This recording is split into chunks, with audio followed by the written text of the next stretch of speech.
Savage Opress? Sauvage Opress? I've heard it both ways.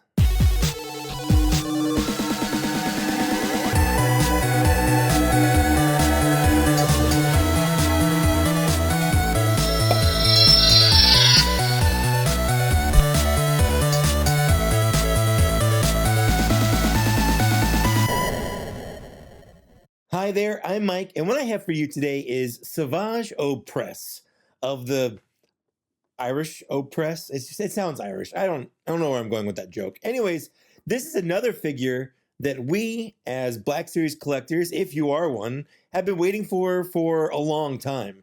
And Hasbro's really been checking these off lately, which it feels good. It feels good. But is this a good figure? I'll get to that. But before I do, I want to just send a thank you out to Toy Snowman for sending this to me. Normally, I say thanks to him because he's a cool guy and I like to help support him and all that stuff. But he actually sent this to me for free. I did not pay for it. So I wanted to give him a special thank you and say that there's a link down in the downstairs area if you want to use it to buy stuff from him. He is a really cool guy, just trying to make his way through the universe one toy at a time.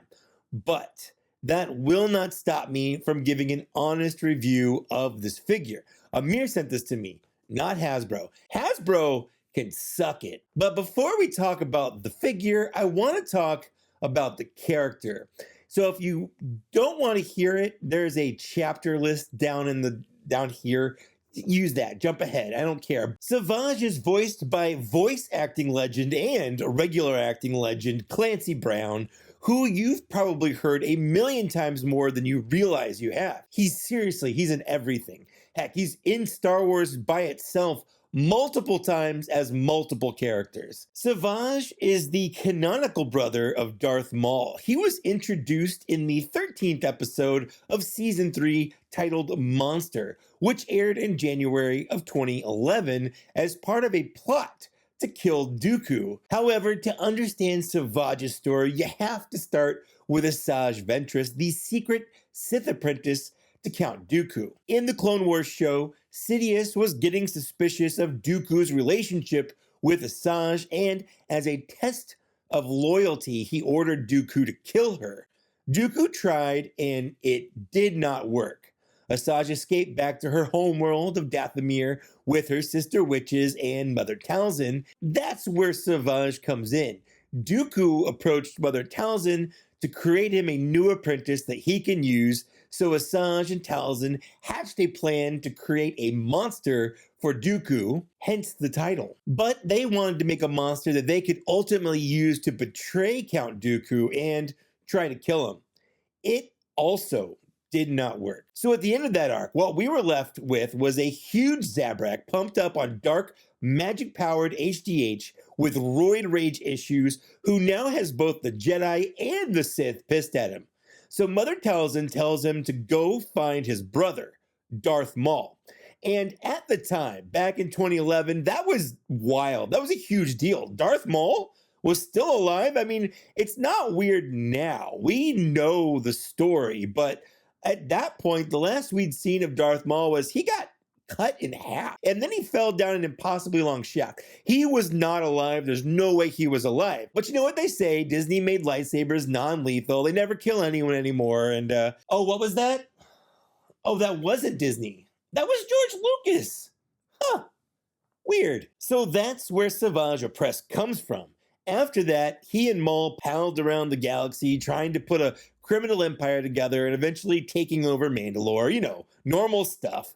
That is until Darth Sidious found out about all of it, and I just don't have time to go into that, but it's some of the best Star Wars ever put to screen. Like the title says, though, this is a figure review and not a story recap, but I really wanted to give some context on why people care about this character so much, and maybe why I care about him so much. He was only around for a few years in the Clone Wars before he met his untimely end, but it was actually a really cool demise. Spoiler, I guess, he dies. But he quickly became a fan favorite, murdering Jedi, losing an arm, being voiced by Clancy Brown, just all around being a legitimate badass. So it's high time that we got a figure of him. So how did Hasbro do? Let's take a look. So here he is in the package. As you can see, he is a deluxe release, number 19 in the Clone Wars line. Mural-wise, he's right after the Commando droid, and we don't know what comes after him yet, but I don't see any clues on the package, which, sometimes there is. On the back, he has a little blurb. Monstrous warrior Savage Opress was Count Dooku's assassin and secret Sith apprentice, but he remained loyal to Mother Talzin and the mission to find his brother, Darth Maul. You see, it's basically the same as my recap, but much shorter, and there's probably some people that would have preferred that, but it's my video and I don't care. Let's get him out of the package and take a look. So here he is, and let's get the basics out of the way. I don't often do size comparisons, but he is a big boy, and he absolutely towers over his brother, who is admittedly a short king, but he is still, he's very tall. If you're curious, here he is next to a clone trooper, a Wookiee, an even taller Wookiee, and then just for fun, Darth Malgus. He's about the same height as Darth Malgus, but he's not quite as beefy.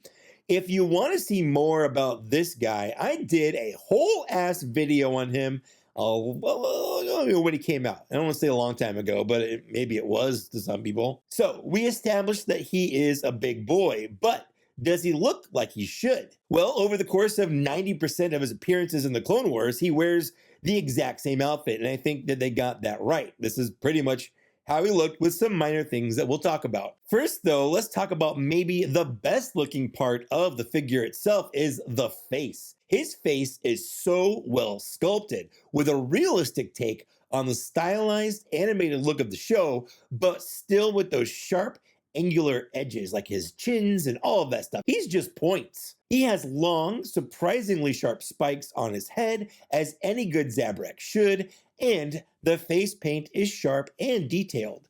This is easily one of the best faces in all of Black Series that's not an alien. Although I guess he is an alien, but you know what I mean, like it's humanoid. So moving down, he's got some big ridged shoulder pads with some molding intended to extend that shoulder design down his arms. His chest has a tightly sculpted shirt on it with ridges and creases and some actual paint. And I'm not just talking about some specific tiny paint apps here and there, like the straps on his wrists or the paint on his belt buckle, but he has like a patina wash on him, and it's painted on his chest and also on his wrists and boots that give him a nice worn look, like a realistic look. There's a lot of paint on here that actually looks really great. Heck, even on the shoulders I mentioned, these are painted. His hands are sculpted in a way that could easily hold his weapon, but also so he can be posed menacingly with his hands out. And the fingernails are sharp and painted, which is especially metal. He has a separate abdominal piece with some sculpted wraps on it, and those are painted. Below that, he has a nice belt with a lot of paint apps on it, like I mentioned earlier. Even on his lightsaber hook, which I'll get into later. He's got a soft goods skirt, which is probably my least favorite piece on him. I get why they did it. It does the job without hindering his leg movements, but unfortunately, compared to the rest of him, which is surprisingly detailed, it just comes off looking kind of plain. Although he does have a nice cod piece that's made out of molded rubber with a nice design on it down the front that's also painted very well. His pants, they're fine. They're mostly covered, so other than the sculpt on them that makes them look like they're pants, with the wrinkles and the creases, there's really nothing to write home about. There's no paint on the pants themselves, but honestly, I don't know if there needs to be. It looks fine. Also, his boots are great. Lots of paint here, painted armor, painted straps, and painted steel toes for kicking Jedi butt. I honestly couldn't even imagine buying one of those factory reject versions of this guy with all these incredible details missing. Shots fired, Zach. The looks here are spot on. I have a couple of small nitpicks, but overall, Hasbro really did right by Fred Savage here. So let's move on and talk accessory. Savage comes with 2, which honestly, I'm kind of surprised he has that many, which is just an insanely low bar on my end. I'll admit that. I was certain he'd only come with his lightsaber, which I'll get to, but first, I want to talk about this axe. You see, when Mother Talzin created Savage, she gifted him an axe imbued with Night Sister magic. Savage used this axe for the first arc he was in, killing Jedi with it during his tests from Dooku. The axe itself is incredible. It's huge, it's got a lot of sculpted details, and an incredible paint job. The blade is a metallic gray, the handle is painted a nice brown. If you had asked me before they announced this figure if he'd have his axe, I would have said no way. No way Hasbro spends the money on including it. And I was wrong, because they did. But they also did give us his lightsaber, which I would say is more necessary than the axe. This is probably the one necessary accessory he needs, but I'm not complaining, he comes with more.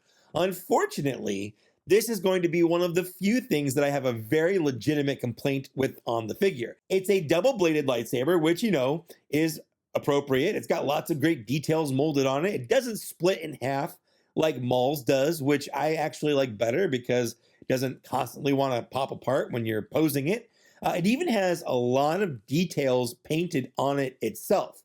Unfortunately, the hilt is molded in this awful, like, light gray colored plastic. It just looks so dull and so flat. Now, if you watch the episodes he's in when he's using his lightsaber, the hilt is actually a lighter color, but not this light. There's a difference between boring unpainted plastic and just a light color. He also has, of course, 2 removable red blades, as any Sith apprentice should. He does also have a hook sculpted on his belt so you could hang the saber on it, you know, for storage, which is one of my biggest complaints when figures don't have that. Savage does, which I like. That's great. That way you can actually have him with both his weapons equipped, which, you know, one less for the accessory bin, I guess. So while he does come with some stuff, I do wish that he came with a few more things. I mean, after all, he is a deluxe figure.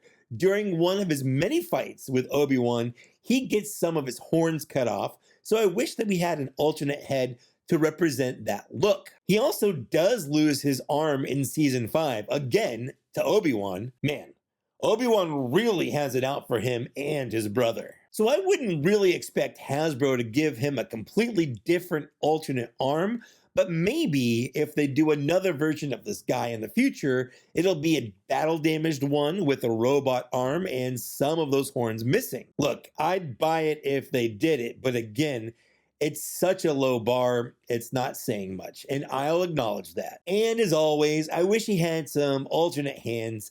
Any Force-using character should come with expressive hands. So let's talk articulation. He actually has a surprising amount of articulation. We've got all the hits: double jointed neck, butterfly shoulders that move back and forth, arms that move out and all around unhindered by the shoulder pads, and a deep bend at the elbow. He has a swivel joint hidden under his gauntlets but above his wrists, and his wrists are actually ball joints, which is my favorite newer point of articulation. He has a joint both above and below his abdomen section, allowing for a great range of torso movement and makes for some really dynamic posing. He's also got the now standard single jointed knees with the swivel on them, but unfortunately he is missing his thigh swivel, which is the way Hasbro is just doing things now. It's probably the worst thing Hasbro has done to the line in the last few years. Taking that away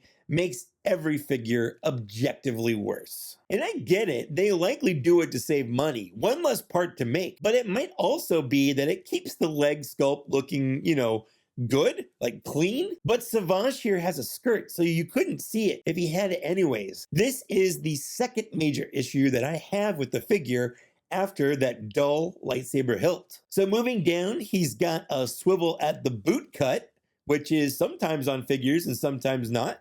And he has the standard hinge and rocker at the ankle, with this being his widest stance, with both his feet flat on the ground. So, after all of that, the question is the figure worth it? Keeping in mind that this figure is a deluxe, so it commands that deluxe price point of $33.99, or whatever the new deluxe price is after all the tariffs hit. There are a few things that kick a figure into that deluxe club, and it always has to do with figure budget. Well, almost always. First is size. Like I said at the beginning, he's a big boy, but there are bigger figures that aren't deluxe, like the recently released Super Battle Droid or the old Chewie mold. Although I have a feeling that when there is a new Chewbacca, Hasbro will find a way to justify making him a deluxe. The next thing that can boost it up to deluxe is the paint and deco. Now, I know a lot of people don't like to hear this, but it costs money to paint a figure in both materials and labor. If there is enough paint on the figure, it could price it out of the regular figure budget and into deluxe territory. And this figure has a surprising amount of paint on it. The next thing that can push that figure into deluxe territory is accessory account. Now, each accessory is another hit on that budget, especially if those accessories have paint on them. That's a double whammy. And the last thing and the dumbest thing is the cool factor of the figure. Does Hasbro think that they can get away with making this figure deluxe and still have people buy it? This is otherwise known as the Boba Fett tax. And unfortunately for me, I'm in this category, at least on this figure. I am this category. So in the end, I think this figure is a little bit of everything. He's big, he's got a lot of paint, and he's got accessories that also have paint, and he's cool enough for Hasbro to make him a deluxe and get away with it. A perfect storm. Well, he's not perfect, although I just did call him a perfect storm. I'm going to give this figure a 4.5 out of 5. The big hits keeping him from that perfect score is the missing thigh swivel and the bad coloring on the lightsaber. Normally, I would also take away the price for being deluxe, but honestly, if that's what they needed to do to get us Savage here, I think it's justified and I'm all right with it. I love Savage. He is a great character. I would have bought him even if this figure were terrible, but thankfully, he's not. He is amazing. Like I said, he's not perfect, but he's really good.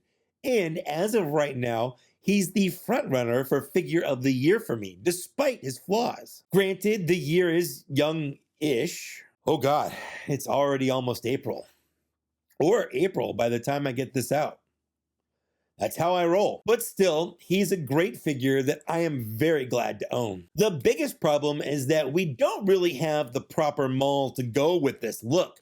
When Savage looked like this, Maul had cool giant robot legs. That, or his entire lower half was just a straight up big robot spider. Either way, I would buy either of those. The Maul we do have that's close to what it should be is from season 7. And either that's the same or really close to his look in season 5, which happened after both Maul and Savage were rescued in space by Death Watch. And by then, Savage was missing an arm and some horns. So maybe one day, fingers crossed, we'll get a Maul that matches this Savage. But until then, I think this is close enough. And that's it for my review. Thank you again to Toy Snowman for sending this to me. Please check out his website. Fun fact, that is also where I get all of my Mythic Legions from, unless I get them directly from Four Horsemen. But for the most part, they come from Toy Snowman. So my question to you is, what do you think of this figure? Did you get it? Are you passing? Let me know, because I love to read and respond to comments when I can. And as always, thank you to the people who support me as a YouTube channel member.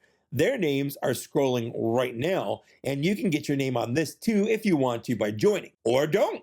That's fine too. But if you could, like, share, and subscribe, as that always helps. Regardless, thank you so much for watching and getting this far if you're currently seeing this. It means a lot to me there too. And I will see you later. Bye.